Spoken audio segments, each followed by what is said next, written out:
What is going on YouTube? Taylor here from OA Cheddar. First off, thank you for watching this video that my brother Grant and I did as we review over some leads that we have set aside and share our opinions and thoughts about those leads and how we source for our own Amazon FBA business. But I want to jump out here real quick and give you guys a special offer. If you are looking for a lead list for online arbitrage leads, come check us out at oacheddar.com and use the promo code at checkout YouTube50 to unlock 50% off your first month of OA Cheddar leads. Now this can be one list or it can be all of our lists. You get the same discount, 50% off your total for the first month. So go ahead, go to oacheddar.com, type in the promo code YouTube50 at checkout and unlock your 50%. Other than that, I hope you guys enjoy this video. Welcome everyone to another OA Cheddar podcast. I'm your host, Taylor, joined by my co-host, Grant Dunn. Grant, how are you doing today? Super. How are you? Awesome. I'm doing great too. We got some really fun, exciting stuff for you guys. We have some leads that we've pulled aside, some good leads, some not so good leads. And then Grant also has some Amazon flips. He's been getting deep into the Amazon flip game. It's something we've done before in the past and we've explored before, but Grant is getting back into it. And so he has a few that he wants to go over with us. This call is going to be all about just talking about the leads, talking about how, you know, what we see when we're looking at a lead and whether it's good or bad, what we like, what we don't like. The intention of these calls is just to do some training, get out in front of you guys and just kind of share our opinions. Now, these are our opinions and you may disagree with us. And if you do, please put it in the chat. If you're watching this on YouTube, put it in the comments. We'd love to hear your guys' feedback and get other perspectives on these leads that we go over. If you like what you're seeing and you're on YouTube or you're watching this on Facebook, go ahead and give it a like, a comment, subscribe to our YouTube channel. That'd be super helpful for us. And we just really appreciate that. So without further ado, I'm going to turn it over to my brother, Grant. And Grant, I want to edify real quick because the folks who are with us live, a lot of them know who we are and our story, but there's a lot of folks who watch these videos who may not know what, you know, kind of our experience and stuff. And so Grant, you started selling on Amazon about what, 11 years ago now at this point? I think it was late 2014 is when I started drop shipping on Amazon. And then it was early 2015 when I got suspended because I couldn't fulfill drop shipping orders because something went out of stock. But then since then you switched over to Amazon FBA, heavy into retail arbitrage for many years. And in the last 3 years, we've actually completely switched the business over to 100% OA. You know, you've had a 7-figure store since 2018 or 2019. Yeah, probably. I mean, it would have been 2017 or 2018 that we probably did 7 figures in a calendar year. Awesome. The first time. And you're one of the co-owners of OA Cheddar. I'm the general manager of OA Cheddar. And with that, we have looked at hundreds of thousands of leads over the last 5 years, not to mention all the years of retail arbitrage. I wouldn't be surprised if that number is, you know, over 500,000 leads that we have looked at or keepographs that we have looked at. That's just the leads that we've actually delivered. That's not even including the leads that we don't deliver. And so I say all that to just say that, you know, we've been in this space for a while. We've been doing this for quite some time. We've experienced good times, bad times. We've made mistakes. We've learned from those mistakes.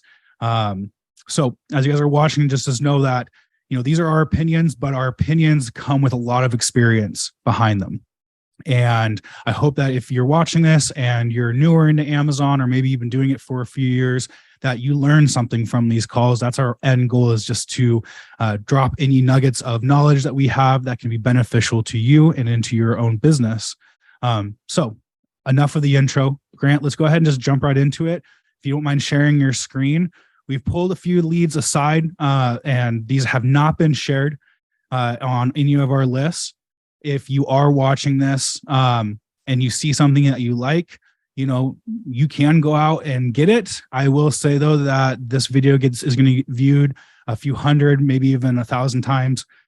So most likely these leads are not going to be actionable. or you may see some increased competition, but they are not from our normal lead lists, because we don't believe in that. We share a lead to a lead list. It stays on that lead list, and we do not overexpose it no matter what. So anyway, Grant, I'll let you take over from here. Yeah, you might be able to use these leads for rabbit trailing as like a starting point if that's kind of where you're at in your business. But I think hopefully, for new sellers that see this, this could give them a clue of like, okay, well, this is what a good lead looks like. This is what I'm looking for. And that's really the idea. And then for more advanced sellers, there might be some material in here. Again, we are advanced sellers, so we could probably help other advanced sellers. And I would encourage you too, if you would, is if you're on the live, well, first of all, if you're not on the live and you're watching this recording, I want to invite you to go to oacheddar.com and opt into the email form on our website so you can get invited to attend these calls live. You can ask questions, and also be in the know about a bunch of other cool stuff that OA Cheddar's got going on. And with that, I'm going to jump into the first lead. So these are just some leads we've pulled off. We have not delivered these to our subscription lists. Obviously, we would never do that. We make sure that every lead that we deliver to our subscribers as best we can. Sometimes we make mistakes, and when I find them, we report them to the team and go, "This cannot happen." But to the best of our ability, we make sure that whatever lead, anytime we deliver a lead or an ASIN, right, an ASIN, it is only ever redelivered, if ever, again to that same list of subscribers. So we try very hard. If you subscribe to Cheddar if Cheddar Dose, and you see an ASIN there. It is like 99.9% chance it'll never be shared in terms of OA Cheddar to any other lead list. Again, it'll only, if it is going to be redelivered back to that same list. So I haven't looked at these, Taylor. I think you have. I'm going to kind of jump in and I'm just going to think out loud as I go. The first thing I'm thinking is, and I'm obviously inside of CheddarSoft. You can go to software.oacheddar.com or go to oacheddar.com and click on software. It'll take you to where you can pick this software up and start using it, get a free trial, all that cool stuff. $13 buy cost. So that's like the first thing I'm going to always check is just, first of all, like, do I like profitability? Do I like BSR? And then do I like Keepa? These are the quickest things I can go. Okay, now I kind of like what I'm seeing overall. It's consistent. It doesn't have a ton of history, but I'm going to pause you real quick. Would you mind zooming in on your screen a little bit? Just for those who we work off of pretty large monitors, but there's a lot of folks working off of laptops. That's a damn good idea, Taylor. Damn good. So $300, 300 days of history, roughly. I can see, that BSR is all right. Is it a variation listing? Yes. Okay. There's also biscuits. So that's important to consider. Before I dig in any deeper, the next thing I want to make sure is it a match, right? Am I looking at the exact same item? I like that one. I know that most very likely this is authentic. This is a legitimate source because it is the brand source. There's a little bit of risk of buying directly from brands because sometimes those are the ones that file IP complaints, but we do it all the time. And most of the time it works out fine. It's a 2-pack. It says $650. So that all makes sense in terms of being able to do that. Now, what's a small dogs? Okay, that's all fine. It does definitely look like the exact thing. I don't know if I have a picture of the back of the label, but when we do, we can always verify that. That's going to be hard to do. It's just too small. Is this one any better? There we go. 0918. I'm just doing a quick check. 0918. Yeah, 0918. So definitely like a perfect match. Okay. Now the next thing I want to, because again, I'm buying it directly from the brand. So my next thought is like, is the brand selling this stuff? Because if they are, they may not love the idea of other sellers getting on it. So let me just click on, actually, let's get away from FBA offers exclusively and click on this. And I'm just going to run through here and quickly kind of do my due diligence. Am I okay with jumping in here? Okay. And then the one other thing I can check to determine if the brand is a seller or has been is go to data, buy box statistics. This data is not perfect, but it is helpful. And I hopefully Keepa runs a little quicker. Okay, here we go.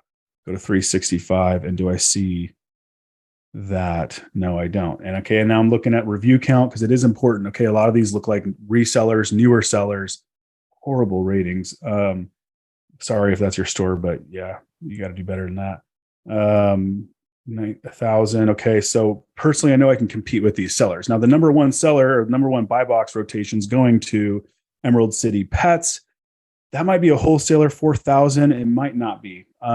We could go and like investigate their store and find out. But point is it looks like third party resellers probably are on this listing, and we could dig deeper if we wanted to, but we're not going. The other thing we can look at that I think is important to note, we can include historical offers. We're looking at the 90-day history currently, but this is the 30 days sold, 18. Okay, so this is saying 18.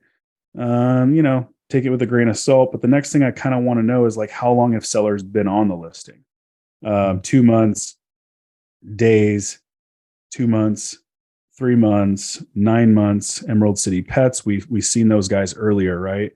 And they seem to be getting the majority of the buy box, even with, they're currently at a higher price. It looks like that's kind of their average. Right. Now look at their stock levels on that one. Probably they have an order limit because they don't want to share with the rest of the world, us basically resellers, how many units they actually have in stock or how many units they're actually selling. So they're maybe trying to kind of conceal that a little bit. You can see where maybe those order limits come off for some reason. I'm not really sure why, but I would suspect definitely that they're selling. And again, it's saying 0 in the last 30 days. I kind of doubt that. When I'm thinking about the buy box rotation, we can go back there real quick. 59% of buy box rotation with the higher price, which is interesting to note because it's probably their rating and their review count. And somehow with their average price at $39.99, or basically that's been their price, they seem to be getting more buy box than even this lower priced offer. But he has really bad reviews. So, well, okay, not really bad, but 88% is not great. Let's go back to, yeah. So anyway, I'm just kind of looking at this, and I'd like to see, like, it can be helpful to see us sellers like spending quite a bit of time on a listing. Like, how long have they been here? Are they hanging out for a while? Emerald City Pets, I bet he's selling far more than what we can dictate here, which is like almost nothing, right? 7. Anyway, so point is, go ahead. So one thing I wanted to point out, something I learned from Nick over at Ace and Zen, is that the data offers, they're helpful, but they're not the end all be all. And one of the reasons why is that Amazon will show you different stock depending on your physical location. So if you are looking at a listing and an offer, in the nearest FBA fulfillment center to you is, say they have 10 in stock, right? At that fulfillment center. In reality, they may have 30 in stock across the board in all of, for that seller's inventory. But Amazon's only going to show you 10 because if you're going to buy 10, they want to be able to fulfill it from that single fulfillment center. And so this data is helpful when trying to make decisions, but it's not as perfect as I would say is like sales rank drops and offer count drops, things like that. And also I love that you point out 9 months with that one seller having, one stock. The sales rank is so low on this and is moving as quickly as it does. And they've been on the listing for as long as they have. They're not dropping their price. Okay. So odds are they're actually getting more sales than what data is showing us. It's just that they may have an order limit on, or maybe, we're based in Washington State. So maybe that the nearest fulfillment center to us only has 1 or 2 or 3 maybe in stock there, but across the nation, they might have more. But one thing I want to point out about this listing is the brand that's on Amazon. And this kind of is an important thing because especially for for newer sellers that don't have a ton of reviews, or maybe they don't have a ton of inventory, that brand being generic is a red flag. Now, are people selling on the listing? Yes. Are they, could you sell on this listing and make sales? Sure. 100%. But the risk that you're taking is a possible trademark IP complaint because they're not giving credit to the proper brand. Mm-hmm. And again, we spoke about this last time we did a review, and it really comes with your level of risk tolerance as a seller, your number of reviews, the amount of inventory you have. You may choose to list on this listing, but you are taking a risk by doing it. So if you're coming in and you want, you're just trying to pop off 5 sales real quick, on something like this, is the risk level super high? when you're looking at the Keepa, I'm not seeing any straight line drops in the offers that indicate that the brand has come in and issued out a bunch of IP complaints. But is this something that I would go heavy in and do 20, 30, 40 units of? No, because I don't want to, if I'm going to come in on this listing, I want to come in and I want to be one of those offers that come in for about a week, sell out of their inventory, and then move on to the next thing. So I wanted to point that out. Somebody in the chat pointed out, Scott, good catch on that. You caught it really, really early on. So this is a lead that we actually would never deliver. Our team is, has been trained to avoid these listings where the brand is marked as generic. Do they slip through every once in a while? Yes. We go through hundreds of leads every single morning, and every once in a while something might slip through. But if they do see it, they are trained to just reject it outright. And Scott elaborates on this a little more. He says, Amazon went nuts on generics starting last fall. All mine went straight to stranded upon check-in, and it was a fight to have a bin check photos taken and get the brand changed to activate my units. Amazon is purging generics, not worth the hassle. Definitely, I would agree with that. But at the same time too, if you're trying to, if you're willing, play your game. Everyone plays their own game in FBA. But everything else that Grant was pointing out, it was very good, right? Looking at the offers, looking at the length of time that offers have been, buy box statistics, understanding who your competition is. Because if you're like us and you have, we have about 2,800 reviews on our account or something like that, and we're looking at I think it's like 23. 23. Okay. Maybe it's 32. I think it's either 32, 23, 2,000, 1,900. It could be any number between 1,000 and 5,000. Yeah. The important thing though is when we're looking at our competition that we're going to go sell against is who is our real competition. I would say there was one seller on there, which was the one with about 4,000 reviews. And then maybe that seller that had 1,000 reviews would also be a competition for us if we were to come in on a listing like this. Yep. So, yes, yeah. I missed that. That's actually a detail that I am not in the habit of lately because I've been getting into like sourcing more. I'm not in the habit of checking what the brand is, and I need to do that. And that could be what part of the reason why it's hasn't been totally saturated yet, though. It's on its way. You can see offers are on its way up. And I think the other thing to point out too, in terms of like how much to buy while we're on that topic, because you mentioned like not buying a ton because of the concern of the generic branding, but also just BSR is not. It does not indicate. Not every drop is a sale, right? There could be sales in this range here. There could be 3 sales that happened right here. Generally, if we're going to go off of BSR because it's not a variation listing, which it is, that's another thing to point out actually, is there is a variation. Generally, if it's not a variation listing, we're counting these and making sure there's at least 10 BSR drops. It doesn't mean that there's 10 sales. It doesn't mean that there's maybe 5 or 50. We don't really know, but we know that if generally speaking, if we're counting 10 BSR drops on a non-variation listing, there's at least a decent amount of velocity to withstand a handful of sellers coming in on it.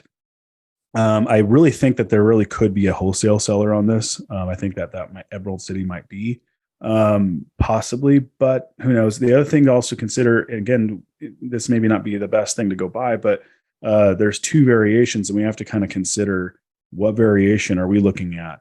And the other variation you can see is selling for less, quite a bit less, $25. Which would really change the profitability. I'm looking for, I'm not seeing certain. Oh, there it is. Ratings. Okay, it's zoomed up, so I'm like, where's or it's been reorganized. Someone come in here and maybe change the organization of these columns. So you can see here, it appears that this other variation actually probably sells more often. So that's another thing to consider. And when you're trying to gauge the velocity of based on, the offer count movement could be very helpful. That's one thing. This is a good indicator of sales, but are these sales? I don't know. It goes from 5 to 6, 5 to 6, 5 to 6. I don't know if you can really count that as sales or offer count movement. Yeah, it's a movement on the chart, but does it mean that sellers are going in and out of stock or some sellers are going out of stock and other sellers are coming in? Like maybe not. I'd like to see a little bit more velocity. And plus, again, looking at variations, we can see it's very obvious. 4 out of the 6 ratings has gone to the other variation. So this one probably sells better. Okay. We might be able to source it for the same price. I'm not going to dig in. That's, kind of doing the rabbit trailing thing on variations, which is fun to do. But the same buy cost, I think we had at 13. You can make $3 as an FBA seller. And let's see offer count movement on this one.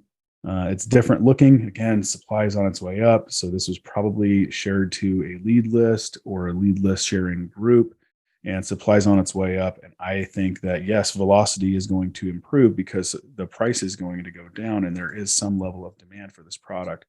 But probably, again, what kind of demand can you have for a $13 product that's selling for $34? But yeah, as this product goes down to break even, it'll be more attractive to consumers and the rank will probably go down.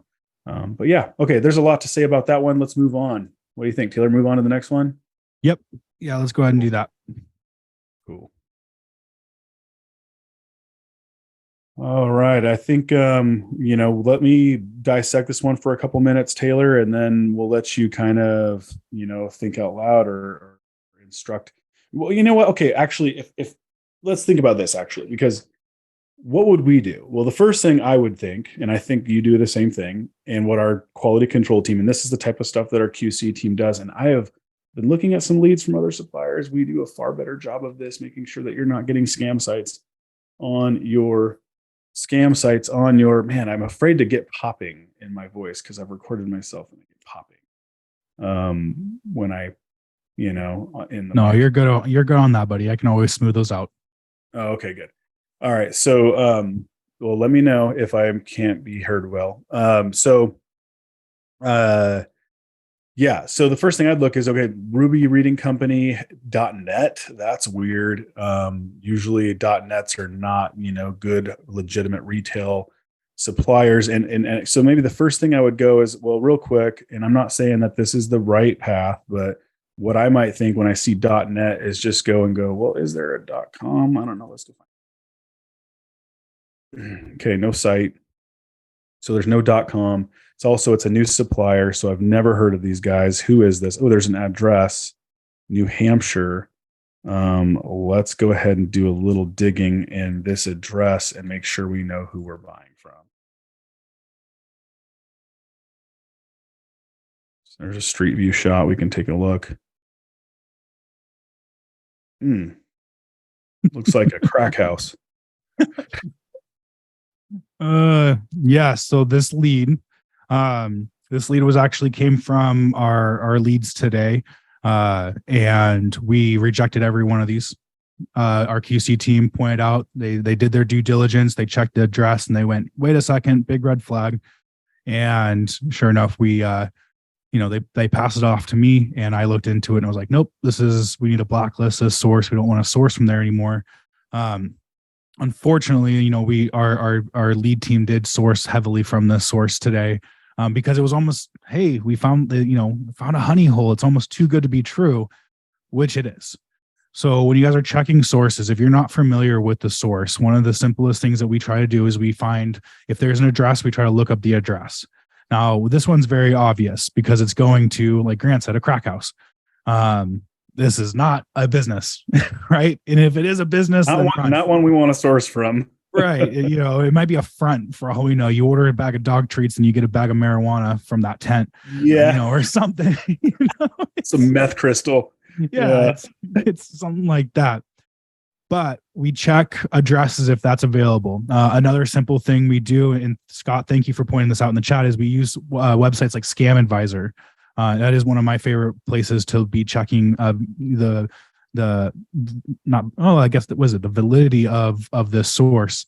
But what we do is we put in the URL, we put in a space in between the .com or the .net, because you don't want to pull up the actual website because they're going to give you reviews. But we'll put that space in between there so that way. I have actually never seen this.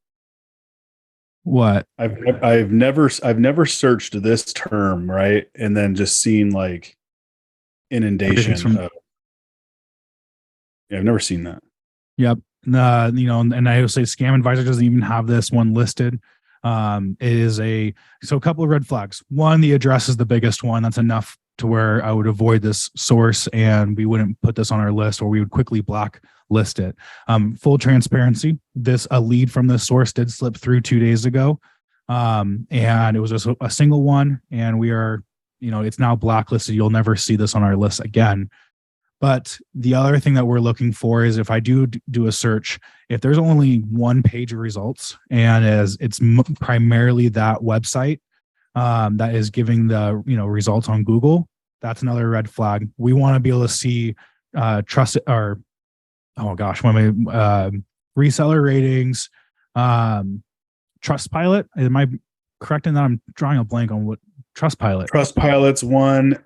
I will say though, like, I think a lot of these scam sites, some of them will just smash fake reviews on these review sites. So you have to be careful, because it could be like, and I think one of the indicators is, and I see it a lot on Trustpilot actually, where it's like this, little brand, this little website that has like no following on Facebook, their social media is just dead. There's nothing happening. There's no buzz around their brand, have like 3,000 Trustpilot reviews, or even 1,000, or even like 900, right? But it'll be like, a lot of times it's like over 1,000, and they're like 4.5-star Trustpilot review rating, right?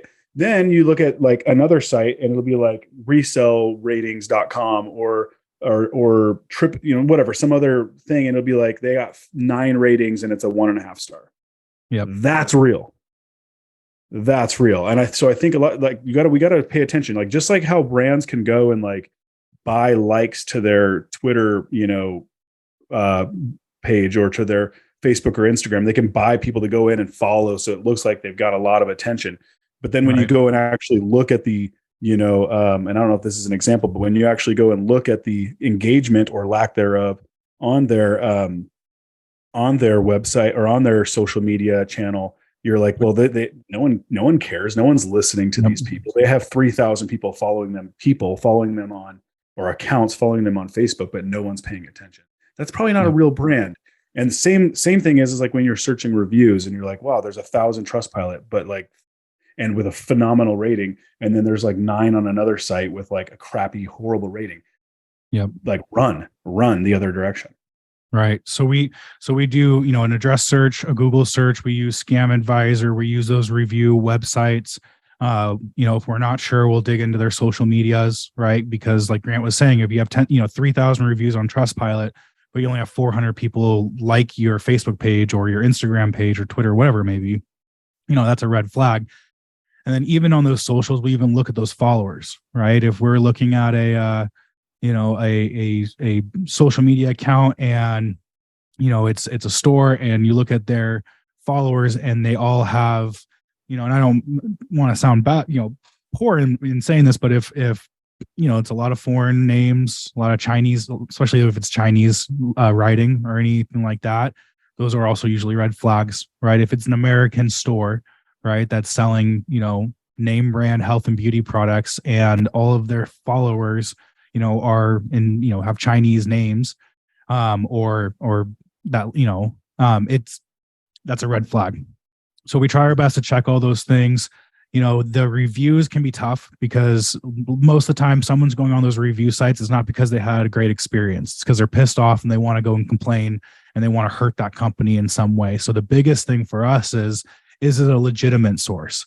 Is there a business address that actually goes to a business or to a warehouse center? Can I pick up the phone and call their 1-800 number and get a hold of somebody, that is helpful and actually have like a business, a normal customer service experience is what I would say. Mm-hmm. So you're digging into this a little bit too more. Yeah. Here's another address actually. So I just searched Ruby Reading Company Reviews, LLC. There's no website attached to their Google business profile. But there is this address, and it's just like another residential place. Yep. Now in like a suburb of some kind. But yeah, totally weird that they would have So the big picture with this, you guys, is do your due diligence, be checking these sources if you're not familiar with them.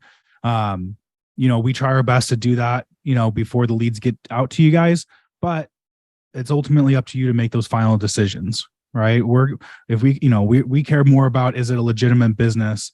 But you may look at the reviews and go, heck, their return policy is a nightmare. And people have maybe gotten, the wrong things in their orders too much. Like, it's not worth it for me to hassle with. So Grant, just for the sake of time, let's move on to the next one. For sure. Let's get something good. I could probably even guide you. Tell me which one, or maybe it's these three. The Nike or the Target ones are the two good listings that we had. Okay. Yeah, I think we've done enough of the bummer ones. Yeah. So this was on sale when we found it a couple days ago. Yep.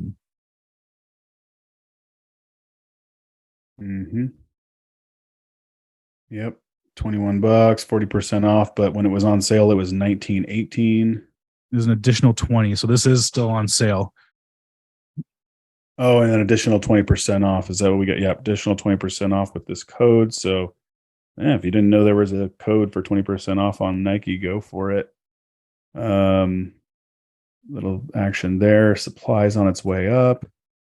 It's never had this much supply before, but it has had a lot of supply before, and the selling price kind of held out at $44, which, okay, that's better than it even is right at the moment. That would be the one concern. If I saw anything, the first thing I think is, oh man, supply is kind of on the way up, but it's also Nike, and the BSR seems to be getting a lot better currently, as with price going down. It seems to have a better velocity. We're going into back to school season. Yep. And I don't see variations. So what I'm seeing with BSR appears to be related to just this variation, which is kind of surprising. This is a pretty shoe bag. People are digging the orange shoe bag from Nike. Because it's Nike orange. They want that.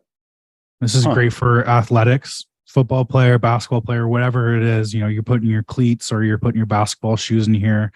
And then of course you have the shoe geeks, the guys who are obsessed with tennis shoes and will not crease their shoes. If they're traveling around, they're probably looking for a bag like this. But like you mentioned, back to school season coming around the corner too. And I think that just kind of, they're related, right? It's not a backpack. It's not a lunchbox, but what do you have in schools? So you have athletes and sports. So I'm just doing a quick Google image search to see if possibly I can find this other variation on Amazon. And I'm not the best at this yet. I haven't had a lot of success in doing this lately, but it's something I've been seeing a lot of guys talk about. I might be able to, I don't know, see if I just tighten this up. Let's see if anything good happens. I doubt it, but you never know.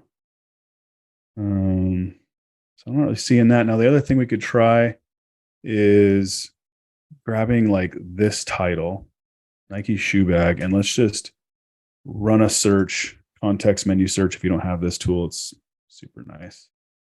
And let's just see. There's the orange one. And then what was the other color we were looking for? This black with, I'm not sure what that color would be, but that's not it. Get out of here. But yeah, this could be a little bit of just rabbit trailing, seeing if you can find this other variation. But I think I'm kind of long past that. Is that a variation listing? Let's see that one. Let's see. The one we're looking at has 22 reviews. This one has, that's it right there. And then this one has, is slightly different, you think? Well, I was thinking maybe the handle was slightly different, but maybe not. Maybe. Now, the cool thing about Nike is that they'll give you a model number, and a lot of times those model numbers match up to the Amazon listings as well. And so that BA 6149, I believe. So try to search the. So I'm sorry. if you look right here. Yep. If you look down, you have a style number. You might want to go back to the orange with it. It should be the same style number. For those who might not know, with Nike, you'll get a 6-digit number with some letters in the beginning, and then the color code is the 3 digits that follow it, usually with a hyphen in the middle, or with Amazon's not uncommon where you have a space. So that's another thing you can search on Amazon if you're trying to pull up a certain variation or look for different variations and you're using Nike, is by searching that model number. And of course, you want those model numbers to match up whenever you can, because that, guarantee, I mean, I wouldn't say maybe it guarantees, but it's kind of like a UPC match, right? Even though you don't have the UPC from Nike, the model numbers line up with the Amazon listing. That's a really good sign. And gives you a lot of confidence to move forward on some purchases. Mm-hmm. Cool. Well, with the quick little search, we didn't find the other variation. Doesn't mean it doesn't exist. Let's go. Oops, I made a mistake and closed the Amazon listing. Let's go back and dig in a little bit more real fast before we get moving along. 1918 was our deal. Okay. So yeah, liking the history. Just want to kind of check some things. Obviously, offers good, man. Looks like people are definitely moving inventory. This number's not real, because of all this choppiness. Doesn't really mean anything. The other little thing I want to throw in there too is VPNs will change stock limits as well. So the way Keepa works is when you open up an Amazon listing and you have the Keepa extension, it scrapes the page. All right. It's using your computer to collect that data. That's why Amazon's not a big fan of Keepa, because they're essentially getting their data that they don't want to share. But if you're using a VPN, when you go do that, Amazon will show you ridiculously high stock levels and skew the data a little bit. So when you do see these like jumps from like 1,000 to 20 and 1,000 to 20, that could be the reason for it as well. Again, shout out to Nick at AZ or Ace and Zen. Very smart cookie. Very big on his due diligence of making sure that the data that he's showing is as accurate as possible. And he's taught me quite a bit. So if you're looking for a profit calculator, AZ Insight from Ace and Zen is what we actually, as our whole team, uses. Grant's not right now, but that is what our primary calculator that we use, and we trust their data. Yeah. They pretty much do the same thing. I'm still like, I'm waiting for the subscription to RevSeller to just expire, and then I'll make the AZ Insight, full changeover. AZ Insight I think is better for teams for sure, because you create like bunch of sub accounts for like an extra couple bucks a month. Is an extra sub account to your existing account. They don't have like the same API throttling issues that we'll have with RevSeller when too many people are using the same RevSeller account. So it can be useful in that way also. But yeah, I've been using RevSeller for so many years. I'm still struggling to make the jump, but I will.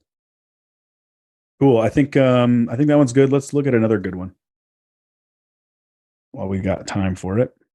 So Nerf Super Soaker. I feel like Nerf is a good tanker, a good tanking brand oftentimes. It's like a lot of people can sell it, I think, but let's see, some $15. Oh no, 11 and some change, $25 off of.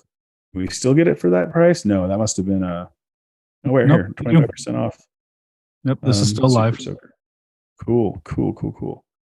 So yeah, 11/24. Oopsie. Okay, so liking the profitability there. Definitely wouldn't be much of a merchant fulfiller, and seems to be selling well. This is definitely going to be a summer item, but it seems to be picking up some good sales. It's kind of a high rank. Okay, if we look at like a closer view, it definitely kind of changes quite a bit though. 38, 50, back up to the hundreds. So consistently selling. We can go look at data and try to get an offers and see if we can get an idea of velocity from this. Again, this is just a kind of a picture of maybe what sales look like, but you got to kind of take it with a grain of salt here. Yeah. So there's movement.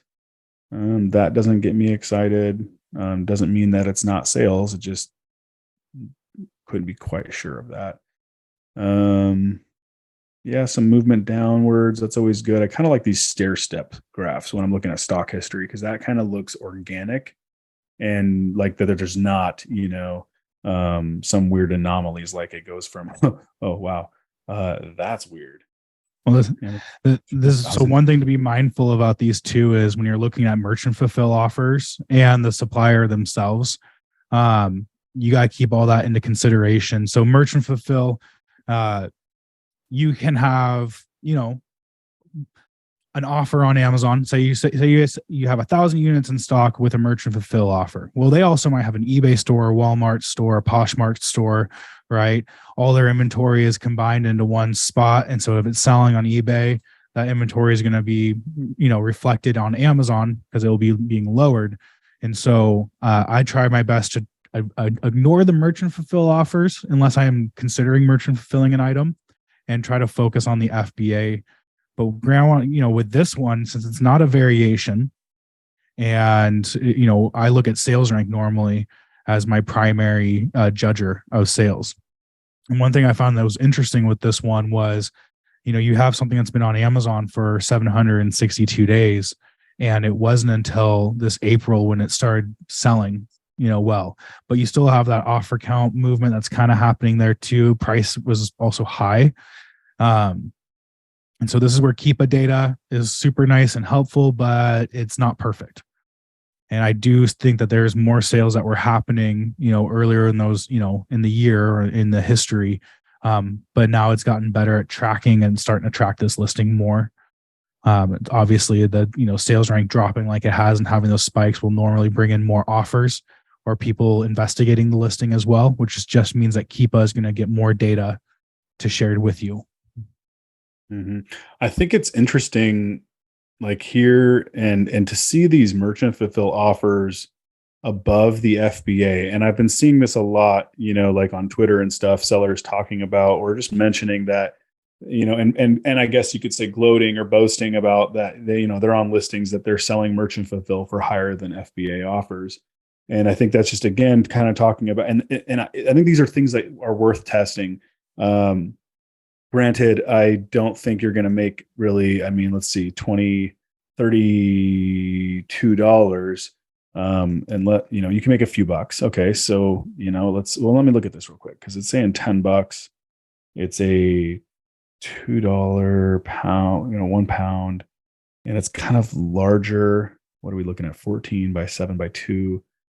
Taylor, if you had to guess, probably $10 is probably reasonable for shipping on this item, I'm guessing, because you're going to have to ship it priority. I don't think you're going to get away with first class. Yeah, if it's over a pound, you won't be able to get away with first class. Our set is set up for zone 8 for USPS, which covers the entire United States, but we're also located in Washington, so we're kind of far from a lot of other states. If you're located in like Oklahoma, Texas, somewhere more in the middle, in the middle of the country, you could probably be doing like I think it's zone 5. It goes zone 8, I think zone 5, then zone 3. But yeah, I'd say roughly about $10 with this. But with this lead, since we are, so far and still in the middle of summer, right? It's not even, it's about the middle of July, so we still have a couple more months. Is this something I'd go crazy deep in? No. Maybe I want, if I was going to go purchase it, try to hold it for next year, then, that's a possibility. But knock off 5 to 10 of these units if you can get your hands on them. Yeah. I think you have no problem selling that before the end of the year. 129,000 in toy and game is a little high, but it's not crazy high, right? There is a consistent amount of sales. You do have, competition that you got to keep in mind of, but again, your rank, your number of reviews, the time you've been selling on Amazon, the amount of stock you have, all that stuff has to be taken into consideration for buy box rotation. Mm-hmm. And then you're looking up the UPS or UPC match, because Target does. I've noticed the UPC. I noticed the packaging between and this is OA for you, but packaging is just slightly different. Granted, it's the same darn item. It's just, this happens where I'm looking at other details. Like I'm looking at the cap, I'm looking at the nozzles and this little shape here and the texture of that, and then this is how we kind of look for matches when we don't have a UPC. And the question really comes down to, and again, this is a little gray hat, but that's what online arbitrage kind of is. If we're being honest, we're making sure that the customer is getting what they want. And that's the most important thing.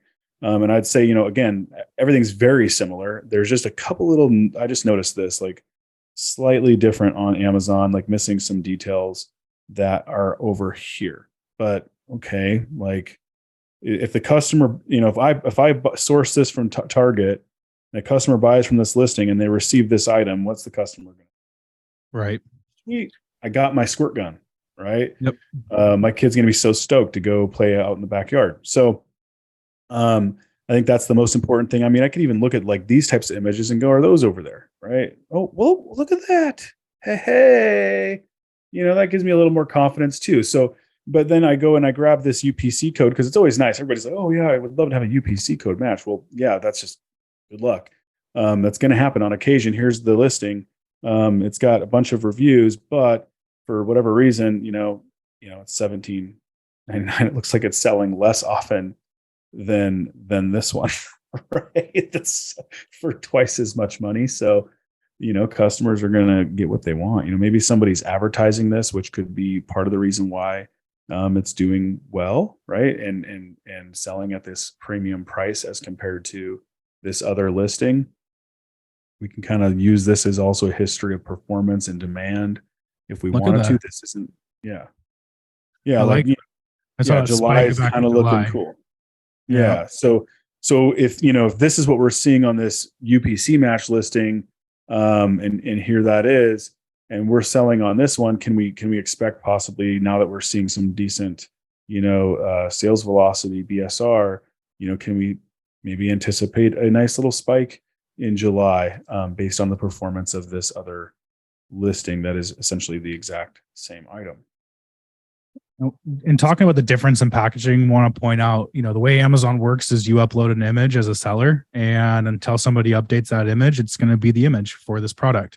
Target, on the other hand, is going to have, probably the most up-to-date image because they're getting it directly from the supplier, so that way they can put it on their website.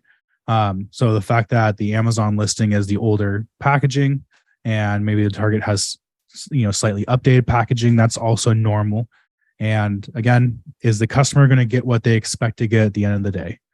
I think that's the most important, right? Mm-hmm. Because we see that all the time, especially with like vitamins. They change the packaging on the bottles, different colors, different everything. And, at the end of the day is you want to be able to at least know that the customer is getting what they expect to get.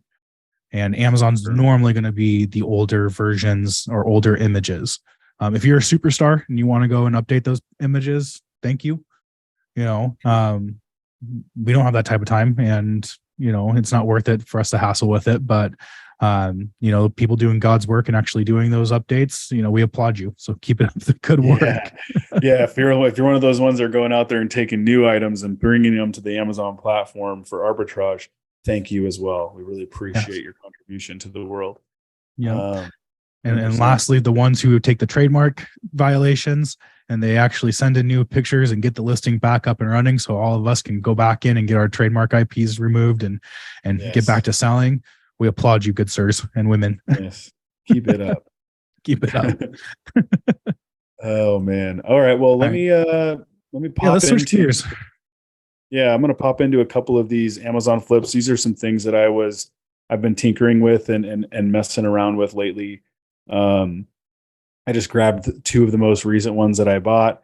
This one's actually still, let me refresh and see if it's still popping. Yeah, it's still at $13. I think I paid like a little bit less than that last night. And I was really hoping, I don't know, like I'm really hoping that's not related to like, I've seen things that say like Prime Day sale. And so I'm not thinking this is a Prime Day sale. It shouldn't be, right? But yeah, look at that. So here's an item that consistently sells, and I just pulled these off of Keepa, deals on their website. Third-party sellers do make sales because they're undercutting Amazon a little bit, and you can see that happening. And then, so here it is, like a $32, roughly, pretty consistently a $32 item, has a good sales velocity, or at least, the BSR is decent. It's moving a lot. And then boom, Amazon comes in and drops the price to $13. So $13 buy cost, $32 selling price. First of all, kind of liking that. The order limits are always good to see when you're going to buy an Amazon flip, because that means that there's limited inventory, or Amazon's at least throttling how many sellers or people can buy. Notice that Amazon is temporarily out of stock too. They were not last night. So I think I'm getting my stuff pretty quick, right? But they're temporarily out of stock. Hopefully after 4,500 days of selling this item, they don't plan to sell it for less than $30, right? That's kind of what I'm looking at. Can you highlight that section when Amazon was out of stock? Yeah, I see the price jumped up, past $60. When is that? That's in July. That's true. So maybe this has happened before, and but they didn't do a price drop. But we know that in Q4, a lot of times for some reason Amazon will price drop right before going out of stock. Yeah. Not really sure why they do that, or used to. But you'll notice that a lot on Amazon flips, that the ones that I like, and oh yeah, this has happened before. Amazon dropped the price to about the same price I'm buying it for today, and then went out of stock intermittently or for a longer period of time. And you can see that some FBA, actually FBM sellers were able to, sell these off, possibly at that $70 range. A lot of things that I'm looking for, the thing about an Amazon flip, as we know, is you're competing with Amazon. That's sort of risky, right? There is risk in competing with Amazon, because Amazon is a buy box pig. And that's fair. Their sandbox, they can pig out on whatever they want. But I want to make sure that I have at least a likelihood or some chance, if I am to, first of all, I want to know that there is a likelihood that I can price below Amazon, right? And continue to price below Amazon for a period of incremental price drops. And they're likely to give me the buy box before they continue to follow me down and drop the price. Now you can kind of see that that's happened before, right? Where here we got, these FBA sellers in the buy box and Amazon's at a higher price. You can see it here again too. So these are good indicators for me that the buy box is going to third-party sellers. Now, one thing I'm interested to determine is, how much buy box rotation am I going to get compared to the buy box rotation of the sellers that are in here. Now, I find this interesting, and I don't know really what this means, but four. Okay, so maybe it is four. These little things, I don't know what that all is. I don't know if you could speak to that, Taylor, why it's constantly going from 6 to 8, 6 to 8, 6 to 8, 6 to 8. I think this is Amazon hiding their data more than anything. Because again, the waters. The way Keepa works, and the way that we've also learned as we've building out, tools and things with software, is websites can protect the data that is publicly viewed, and there's lots of different tricks that they can get around with trying to hide publicly accessible data from bots and from tools like Keepa.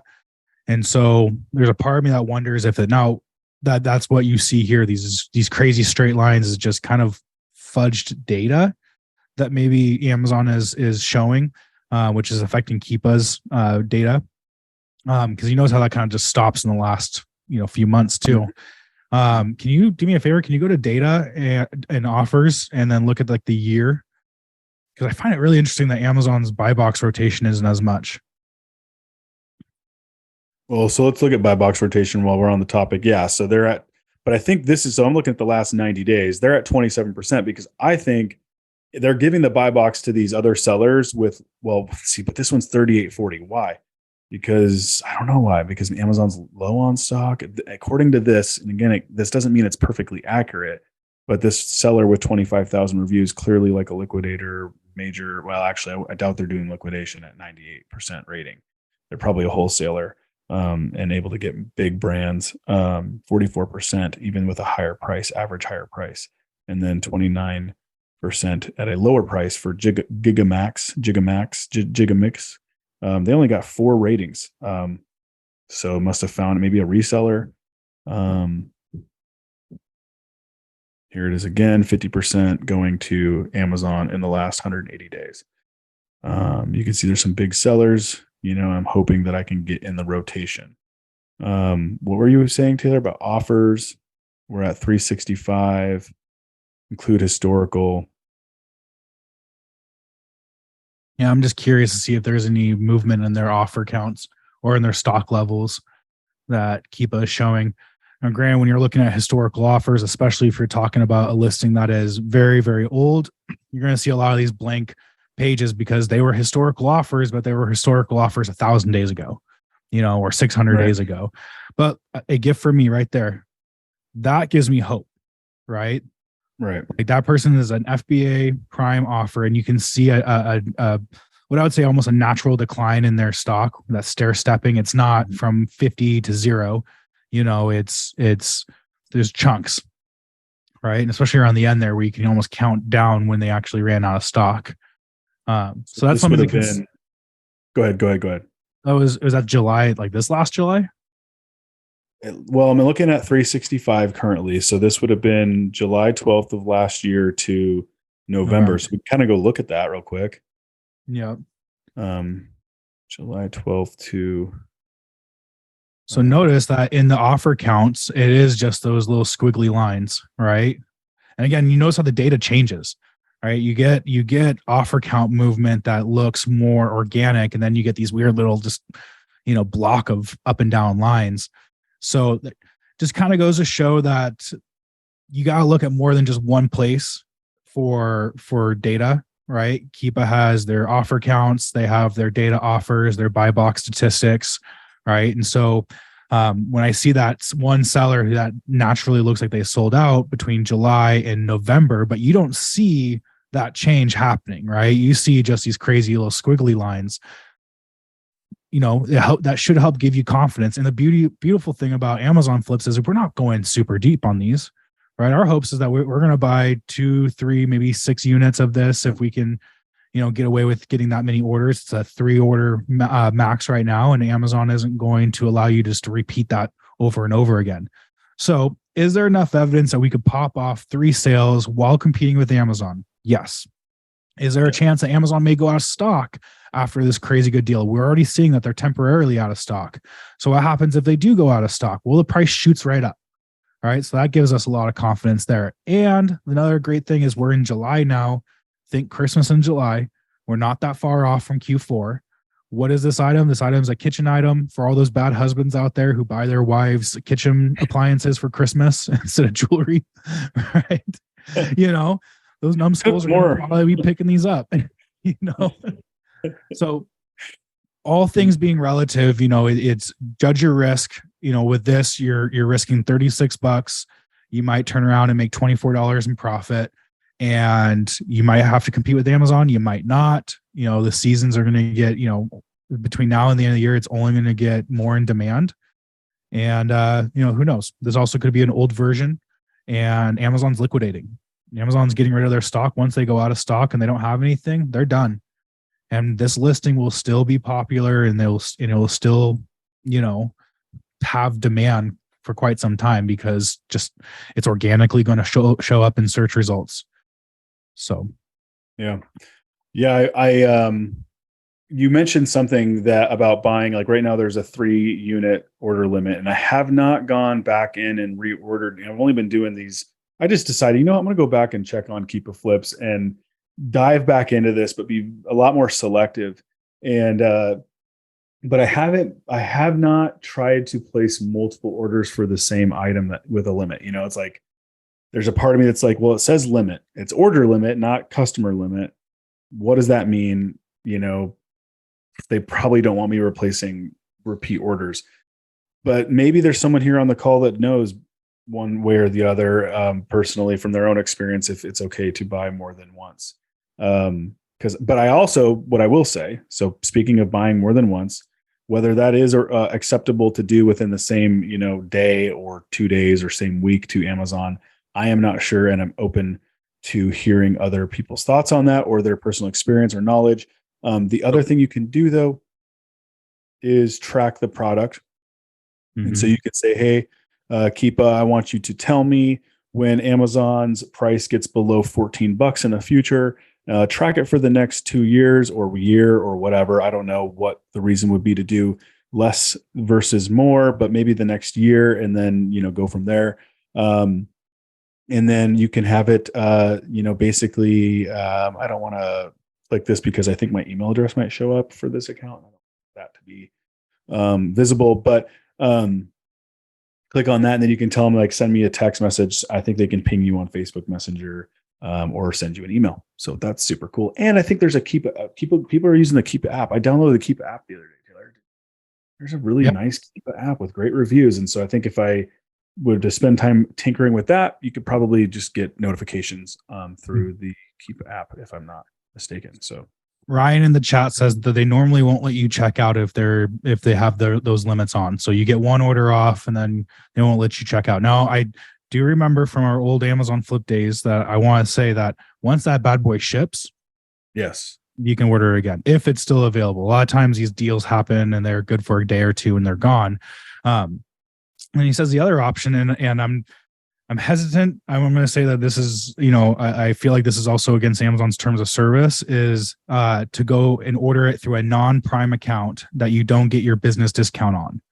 Now, if I remember correctly, Amazon to Amazon Flips works because you have to use your business account to purchase that. Am I confusing that with like the old ungating trick? The thing is that, we know from like invoices and using retail invoices to defend authenticity, for example, if you were to get a claim, they really want to see that you're the one that bought it, right? And so I think, and at least your name, your home address, whatever information you have, business address, business information, email, name, phone number, and physical address that you have on your Seller Central account, the more of that you have on invoices or receipts, whatever you're going to call them, to prove authenticity, the better. So I think there could be a little risk in that. I like using my business account because I can, if I do have a claim or I have to show Amazon where I got it, there's no question about it. Like, we know who this guy is, and it's got my business name on the invoices from the business account. But I think you'd probably be okay, but again, I don't mind breaking, let's say Sephora's rules or Ulta's rules, .com. I'm not about to try to even brush up against, breaking Amazon's rules, except for the fact that Amazon may or may not approve of us doing reselling without permission from the brands. I'll break that rule all day because that's the business model, right? but other than that, really trying to tread lightly with that. I have one more if we should move on to the next one. If you guys want, let's leave it up to the chat. Chat, okay. If you guys want us to keep going on this next Amazon flip, can you just put a yes in the chat and we'll keep it going? And if not, we can always wrap up this call. And I got one yes so far. All caps too. Thank you, Stacy. Yes. Real quick, while those should are coming, at least have like 4 minimum. I want to point out Ed's comment that he says that comment about the whole, buy your wife jewelry, not appliances. He says that comment from a newlywed. Tell him Grant that a knife sharpener is gold for our wives. That may be true, but I have been warned. We joked around at this last Christmas, and I was like, I'm just going to buy you pots and pans and like vacuums or whatever for Christmas. That is not what my wife is looking for. Yeah. She wants something special. So got lots of yeses coming in through the chat, Grant. So let's go ahead and dive into this next Amazon flip that you have for us. All right, Dan. So I'm not sure if this one's as sexy, but it's got a really low rank. Now, granted, that's climate pledge friendly. I don't know what the heck that means. Hopefully, I can't check that because I'm not logged into my account for obvious reasons. But I always check to make sure I can sell. Now, one thing I will tell you guys real quick, because as I dig through potential Amazon flips, and I check brands that I may or may not be able to sell. First of all, I've noticed with RevSeller, it could say required with red, it could say sell new with green, and it means nothing anymore. It literally means nothing. So I always click on this, and I will, in many cases, it'll say request approval, and then all it really wants for me is to say, yes, I'm a reseller, and yes, I'm going to follow the rules, and yes, I'm going to sell authentic stuff. You guys have seen that form before, and I add my email and I submit, and it says you're approved. What I have been doing, and this is important, we need to make sure our QC team knows this too, is I actually then come back to the Amazon listing and click it again. Because oftentimes it'll say, we are not accepting applications for this brand after I just got approved.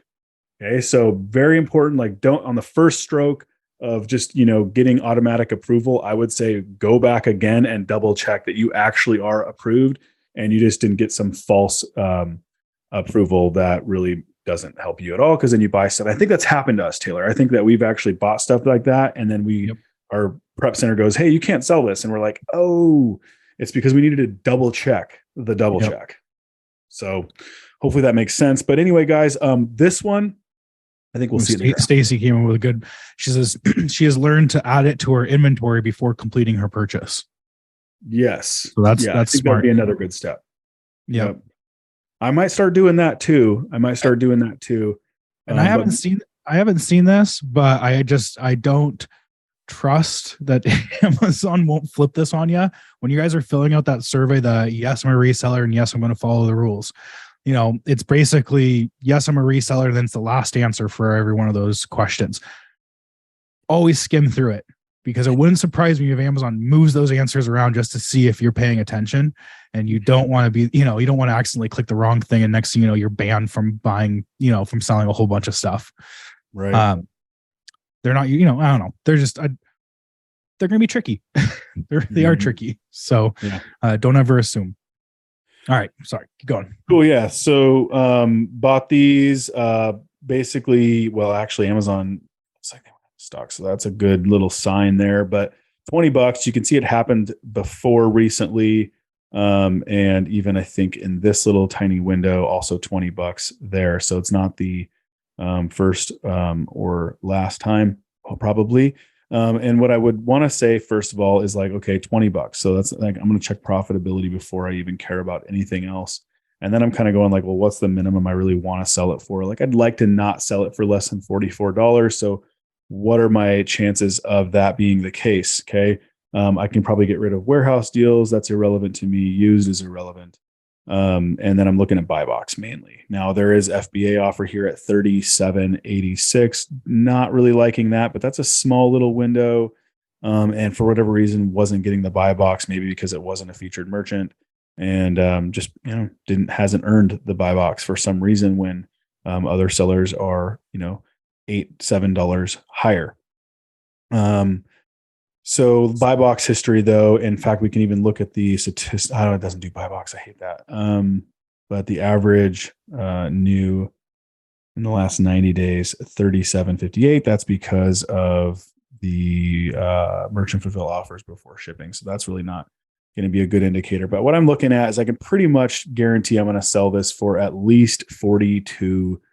I would really think it'd be unlikely I'm not going to sell it for $42. Now, I thought about this one because I was like, dang, man, I don't know about all this. Like, when my prep center's charging me a whopping $4 to inspect a pair of shoes and stick a rubber band on the box, I'm like, that hurts, right? So really my cost, to just get it past the prep center is $24.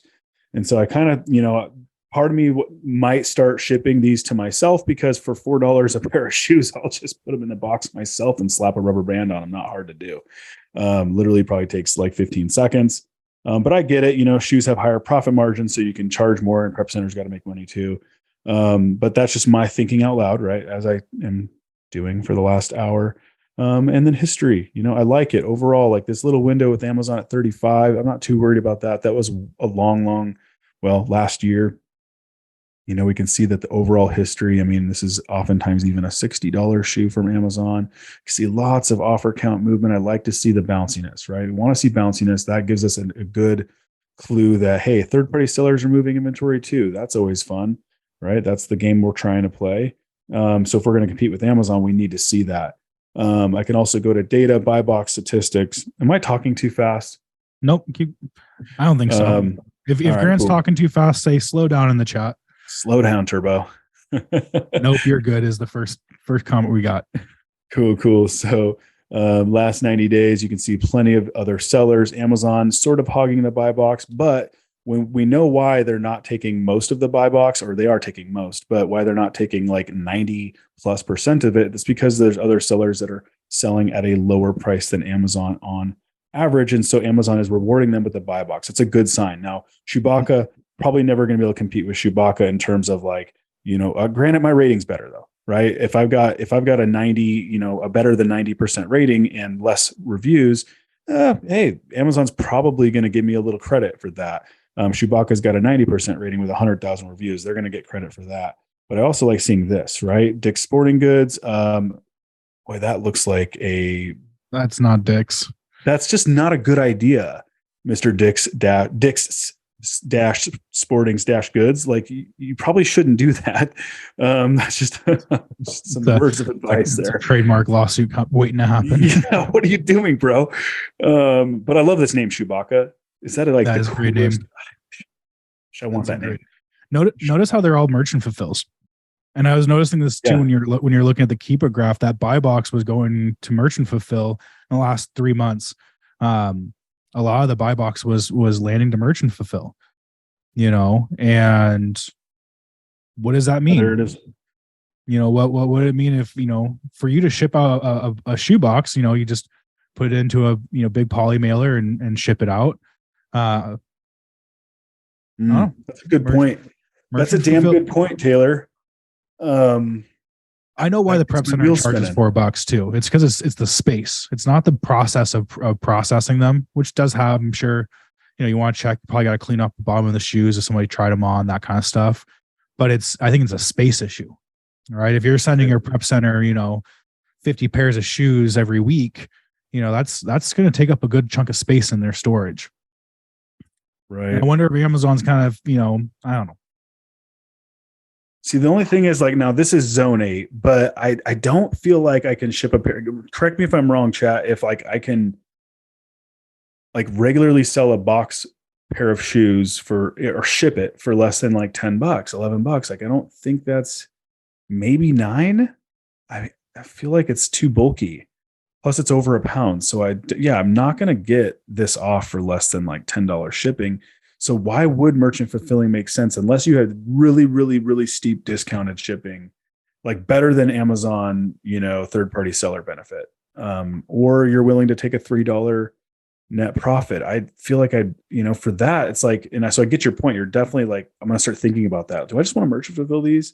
Now at this like $54 price tag, now I'm thinking, well, maybe I will, right? Because, it's a wash, right? I can pay $5 for, but again, it's a wash. I could pay $4 for my prep center to pack it and send it into Amazon for me, or I can earn less than $4 by merchant fulfilling it. Stacy points out to your buy cost would be 20, not 24. You put 24 in there because of the prep center fee. Stacy Howell. Thank you. That's a good point. That's right. Now we're talking, right? $44 selling price, $20 versus 24, which I can't actually, I can unlink these. Yeah. Look at that. Here we go. Now we're talking. Grant's about to get some shoe boxes delivered to his house. Stacy, good call. Let's see. Amazon's getting a lot of the buy box in this little window here. Boy, that gets my wheels spinning. Anyway, who my shoes? I'm going to start tinkering with this and remembering that. I like that. This is why we do this stuff, because it's even good for me. Yeah. All right. Well, that's Amazon flip number 2. I've probably spent close to $1,000 on Amazon flips. Last night, probably spent $1,000 on Amazon flips, and I've been spending anywhere from like, I don't know, $300 to $700 a day for like the last week. How I do it? Should I save that for next call? Maybe say, hey, I think that's a good thing to save for next call.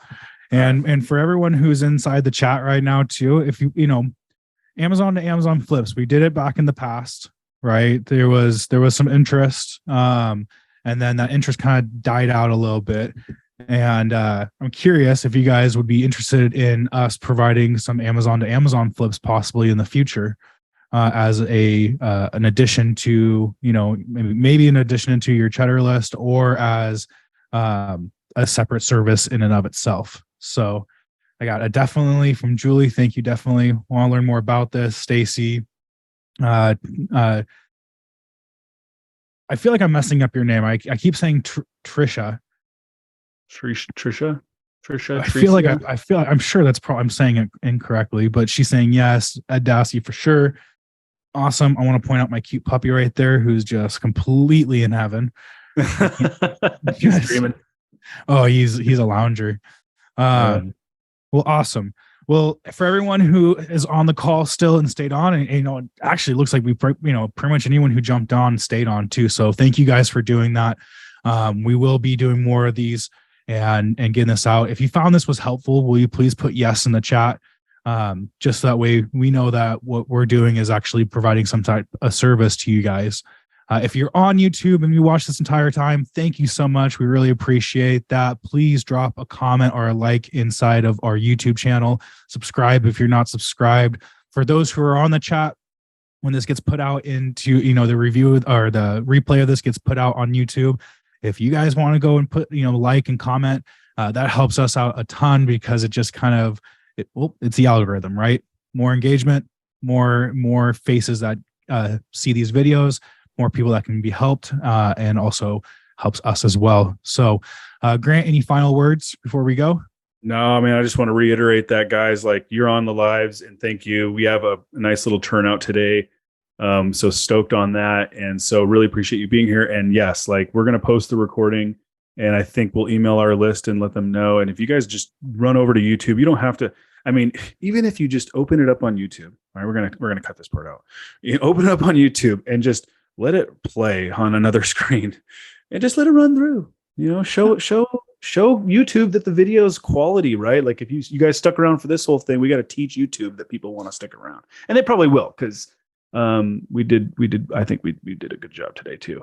So thank you, patting myself on the back, and you, Taylor, pat on the back, and all of you for being here, guys. Yeah. Share our stuff, like, share it, like it, comment under it on YouTube. All of that, like, engagement helps other people find our videos, and helps us sell leads, which is the reason we're here. One of the reasons we're here, other than just loving on you and each other. I also want to add in there too. We are getting closer to Christmas season, which means Cheddar Black season is just around the corner. So for those who are part of Cheddar Black from last year and are excited for this next year, we will be making some announcements come soon in the beginning of August. You should start seeing your inbox filled with some more information. But for those who are on the live, because you guys are the superstars, if you are looking for a discount on your Cheddar Black package, somewhere around like the $5 mark, right? And you have something that you're like, hey, I can teach on this subject. I do this really well in my business. Please reach out to us. You can email us at team@oacheddar.com. If you're Facebook friends with either Grant or I, message us and let us know, like, hey, I have something that I think I could teach on.